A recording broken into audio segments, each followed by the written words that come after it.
You've probably seen your favorite MLB players do some weird movements when they are on deck. Today I'm going to explain why. You've probably seen Luis Arraez do something like this when he's on deck. But then you see Aaron Judge doing something like this when he's on deck.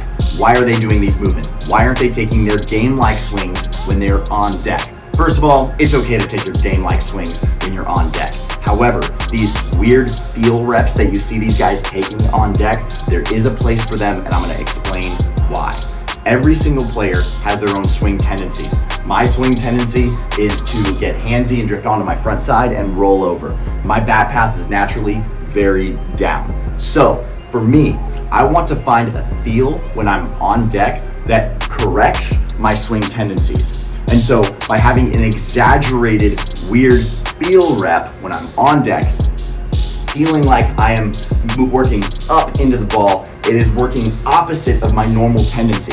If I think hit off of my backside and take my hands up to the ball, that's correcting in my head my natural tendency to drift forward onto my front side and have my hands go down.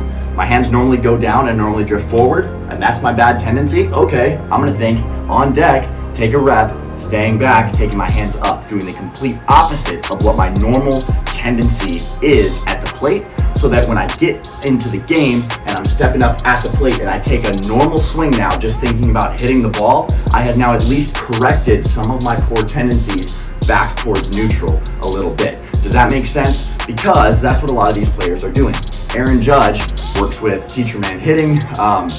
Say what you will about his hitting philosophies, it has worked really well for Aaron Judge because of his swing tendencies. He's been able to clean up his path a lot by thinking, stay back like this. That's correcting his swing tendencies. Luis Arraez, right here, that feel rep that he does on deck is to correct his swing tendencies. So you see these really exaggerated movements when these players are on deck, not because they're gonna swing that way in the game, but because they are correcting their natural swing tendencies. Identify your swing tendencies, and when you're on deck, find the feels to counteract them. I'm Coach RAC with Headbanger Sports, and we'll see you guys next week.